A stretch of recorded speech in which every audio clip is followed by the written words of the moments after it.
Hello friends, Tamil Nadu doctor Ambedkar law university அதன் கீழே இயங்குகின்ற school of excellence and all other government law colleges in the state of தமிழ்நாடுக்கு இப்போ online counselling for admission to 5-year LLB course தொடங்கிருச்சு.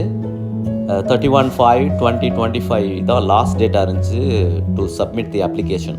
அதில் apply பண்ண candidates எல்லாருக்கும் அந்த details படி இப்போ ரேங்கிங் லிஸ்ட் போட்டிருக்காங்க. கவுன்சிலிங் தொடங்கிருச்சு. கட் ஆஃப் போட்டிருக்காங்க. இந்த வருஷம் கட் ஆஃப் கொஞ்சம் கூடி தான் இருக்குது, ஹையாக இருக்குது. ஸ்கூல் ஆஃப் எக்ஸலன்ஸுக்கு 95 அண்ட் அபோவ் இருக்குது.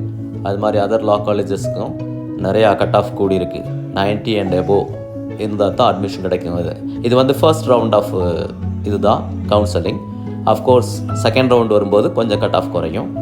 இதில் +2 முடிச்ச எல்லாருமே அப்ளை பண்ணியிருப்பாங்க. அதனால் அதுக்கப்புறம் இன்ஜினியரிங், மெடிசின் போனவங்க ட்ராப் அவுட்டு, அதுக்கப்புறம் செகண்ட் கவுன்சிலிங் போது இந்த கட் ஆஃப் கொஞ்சம் குறையும். அதனால் யார் யார் LLBக்கு அப்ளை பண்ணியிருந்தீங்களோ அவங்க எல்லோரும் கொஞ்சம் அதை Tamil Nadu doctor Ambedkar law university வெப்சைட்டில் போய் பாருங்கள். அதில் இந்த கட் ஆஃப் லிஸ்ட் எல்லாம் இருக்குது. அது கீழே இண்டிவிஜுவலாக மெரிட் படி ரேங்க் லிஸ்ட் வந்தவங்களுக்கு இமெயிலும் மெசேஜும் கொடுக்குறாங்க. அதை பார்த்து செக் பண்ணுங்கள். வேறு ஏதாவது டவுட்ஸ்னால் அந்த வெப்சைட்லேயே குவரிஸ்க்காண்டி காண்டாக்ட் நம்பரும் கொடுத்துருக்காங்க. அதை காண்டாக்ட் பண்ணுங்கள். Become a good lawyers. Bye bye.